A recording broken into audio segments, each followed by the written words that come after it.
And as we transition, that's something that you saw Nebraska men's basketball do over the last couple of games. It's guys knowing what their roles were, that they weren't executing that over the 6-game losing streak. Get a win at home, ranked Illinois. Win on the road, ranked Oregon last night in Eugene, 77-71, trailed for 46 total seconds over the last 85 minutes of game time, Nick.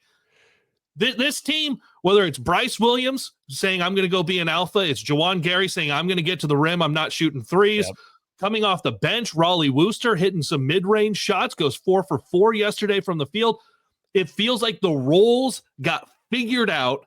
Unfortunately, it took a 6-game run or 6-game losing streak against some really tough competition, but back-to-back games have this team squarely back in the NCAA tournament conversation. No doubt. And I'm going to throw another name in there because it was 7 minutes, and that's it, of action that he saw. But this goes a little bit to your point of guys figuring out some roles. And for a while, we were thinking, okay, Nebraska needs that instant offense. So if you're looking at the post position, would it make more sense to see a guy like Andrew Morgan starting the game and no longer seeing Braxton Mia? Well, all of a sudden, Braxton Mia is a DNP for the last 2 games. And you're thinking, he's going to have to play again at some point. And Andrew Morgan gets into foul trouble last night. Braxton Mia has to come in. Immediately has an impact, creates a turnover, gets an offensive rebound. I know his plus-minus was still in the negative, but 7 minutes of Braxton Mia where he looked completely engaged. He didn't look like the 2 previous games where he had no role whatsoever, affected him in a negative way. He seemed still very much connected to this team. Just 7 minutes of a guy that you needed those minutes to give you more good than bad while Andrew Morgan is on the bench. That was a big moment for what I think for their front court last night too. You mentioned the one guy that I think was the difference, because Bryce Williams and Brad Underwood said this after the Illinois game, that Bryce Williams is the best player on the floor between the 2 teams, and it wasn't even close. Yeah. And I think we'd all agree on that. You look at Bryce Williams, what he did last night, he's the leading scorer in this game with 28 points.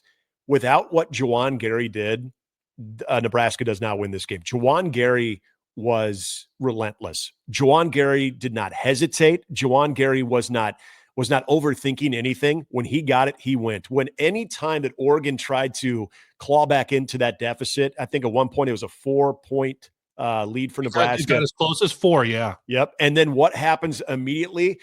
Juwan Gary gets out in transition, and he gets right to the rim in a split second. And so all of a sudden, Oregon's feeling themselves, and they're excited. Okay, now it's technically a 1-possession game if you get the 3 and 1, and then he makes it a 2-possession game just like that. So there were just moments when Juwan Gary was able to capitalize that I thought were timely, extremely timely. He finishes with 23 points. He even gets the corner 3 too for good measure, but his relentless and just non-hesitation in everything he was doing, especially on the offensive end, but also getting some big defensive rebounds too. To me, he was the guy last night.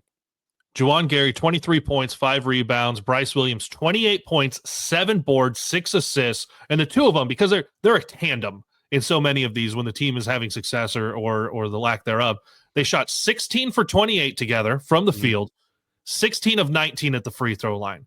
The team made 7 free throws in the last 50 seconds. Not a single one of those guys, by the way, went to the line twice. Yeah. So you had like Bryce went, shot 2. I think it was Connor went and shot 2. Maybe Juwan, and I know Raleigh missed one, but you weren't sending the same guy there. Like Creighton, it's great. Get the ball to Stephen Ashworth and let him shoot 1,000 free throws. Nebraska wasn't able to do that against the press. They kept taking someone away. Every one of those guys was going in, cashing their free throws at the end. Over that losing streak, that was when Nebraska shot its poorest free throws. Yeah. Early in the year, it was nice. Get to the free throw line and kind of extend things. Nebraska shot more than 20 free throws yesterday. It was really nice to see those guys all carve out, here's what our role. And then defensively, to go in and Nate Biddle, all 8'8" of him, or however big he is, working on his board, he's at 33. That is a big dude. But what is Nebraska's defense designed to do? They're designed to say you're running through your post player. Yep. And not that Biddle's going to light up the scoreboard. He was Oregon's leading scorer going into the game, but he finished with a plus minus of minus 23. And Nebraska's defense did exactly what it was designed to do: clog up the paint, play underneath the big man. And Oregon couldn't hit a three. Nebraska couldn't hit a three either. Both teams shot garbage from beyond the arc. Yeah. But for Nebraska to go in and say, you're going to make only a few threes, you're going to shoot sub 20% from deep, and you're never going to really be threatened in this game. Well, they completely capitalize off of, and really picked up from where they left off against Illinois with their perimeter defense. And when I think of the matchup inside with Biddle, very similar to how they were able to rotate, collapse down, but then recover successfully like they did against Creighton, where Ryan Kalkbrenner was an absolute non-factor in that game. And Creighton had looks. They missed a lot of shots on the perimeter, but you can't say that those shots were uncontested. Nebraska was able to rotate back out, and they did a good job of that against Illinois. They did a great job against Oregon last night too, where you saw them crashing in. They were making it tough in the paint, but then they were able to recover in time. That energy level that you saw this defense playing with was huge in making. What did Illinois have? Like 40? I think they attempted 42 3-point shots in that game earlier. Yeah, Illinois attempted 42. Yeah, 42 3-point shots, and all of those. I mean, you're seeing either fadeaways. They were never able to really set up and shoot that confidently. Step-backs on a lot of them. Yeah. So the closeouts were a lot better, a lot more crisp. I think Fred has found a rotation that definitely works for him. But the other part is, I was impressed last night with Nebraska. Again, offensively, it's not crisp. I don't know if it ever will be when Nebraska is feeling like they're playing some of their better basketball. There's going to be moments where it just looks clunky. You mentioned just both teams beyond the arc. Nebraska only 4 of 23. And really their field goal percentage was not that great. Just like against Illinois, it wasn't that great, which I think is a good thing. That shows Nebraska doesn't have to be this offensive juggernaut to beat teams. If they can play in the mud with these teams, they like being there, and they don't necessarily have to shoot lights out. But what they did to TJ Bamba as well, getting TJ Bamba in some very tough positions defensively to where he had to commit some fouls. I thought also getting him in foul trouble, because TJ Bamba is an athlete. That's a guy that can get going. He can spurn whatever Oregon and Dana Altman want to do there too. So there was just, I think, some smart play along the way between what they did defensively. You mentioned getting to the free throw line. That I think was huge. You had two of your alphas that were taken over in the game. But I thought Nebraska, when they needed to go at certain players, especially when TJ Bamba was in foul trouble, I thought they just played very smart, and they did that. Yeah, Bamba, extremely physical. I was happy to see him foul out, because offensively, he was able to bully people. Nebraska hasn't necessarily handled being bullied over the last month really well. But fortunately, the officials blew the whistle on a number of those. I thought he could have had like 3 more offensive fouls, if anything. How's about this, though? Because you've gone back-to-back ranked wins. Nebraska now up to 4 wins over ranked teams. That ties a school record for the most ranked wins on a season. The last time it happened was in the 98-99 season. It also happened in 93-94 and 90-91. It has not happened in 26 years that Nebraska has had 4 wins over ranked opponents. And that includes last year, where you were able to storm the court against Purdue and against Wisconsin, a couple of top 5 teams. Purdue obviously was the number 1 team in the country. For everything that was that 6-game losing streak, Nick, now it's like, God, they're all the way back. Everything is in front of them. They're favored in the majority of the games that they have remaining on the schedule. None of the teams are currently ranked. Next one is a 9:30 Central tip in Seattle against Washington and old friend William Breidenbach. But when you look at this team now, for where things were a week ago to where they are now, the confidence is just there on even from a fan base of going, yeah, it is all out in front of this team for them. Well, I was worried about this trip. The Illinois game, they had to have it. They needed to experience a win. Okay, I think that goes without saying. So we know that. But after that, then going on the road, what was it, late February of last year when they got their first conference road victory? And I believe that was against Indiana. It was on the road, yeah. And they finished with 2. But, yeah, it was late. And we were always wondering, can they win on the road? And so you get that in the early part of February, which is great. But more importantly, they handled success the way you should. You beat Illinois a top 25 win, hey, you know what? College basketball, it allows you to do so. And so what do you do after that? How do you take that and handle success the right way, which this team hasn't always done, especially when they're going on the road.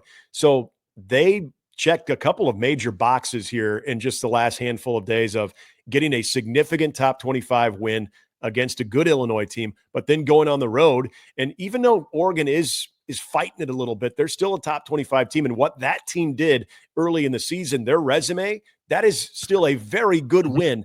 So to be able to do that, if they can take care of business against Washington, again, a team that's struggling, but it is on the road, so you don't assume anything.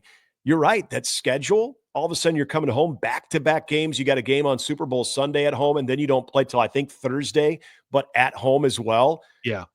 This is a good area where Nebraska does set itself up for a possible run where they could really eliminate that 6-game losing streak just like that if they can take care of business. But the big question right now, Kaleb, and I don't know where I stand on this, do you trust them to take care of business in these games that I think obviously they'll be favored? I'm not ready to say I do. This was a huge 2-game stretch for them, and they've got some very good opportunities in front of them, but I don't have a full grasp of this team just yet. 14-8 on the year, and now up to 4-7 in the Big Ten Conference. Squarely in we got to remind everyone, only 15 out of the 18 make the Big Ten tournament. So that is where, after the 6-game losing streak, it was play your way into the Big Ten tournament and then take it from there. 2 games in, you've played your way into the tournament. Now you take it from there with a lot of basketball left to be played. At Washington Wednesday, and then it is home with Ohio State and Maryland, at Northwestern and Penn State, home with Michigan and Minnesota, at Ohio State, home on March 9th to close out the regular season against Iowa. You look through the fact that you have 9 games left. And last thought here on Nebraska men's basketball, but 9 games left, and you're at 14 wins. If you win 5 and you're at 19 wins, I still feel like with the resume compared against other bubble teams, 19 with this resume feels really good. 20 obviously feels better, but this team is in a good place to be at 19 going into the Big Ten tournament. Try to grab a game there and then go into Selection Sunday with a lot of confidence. Most times I would say 20 is the number, but you bring up the key factor, and that is the ranked opponents that they've beaten. So now you've got the resume of the wins and the quality wins that you have.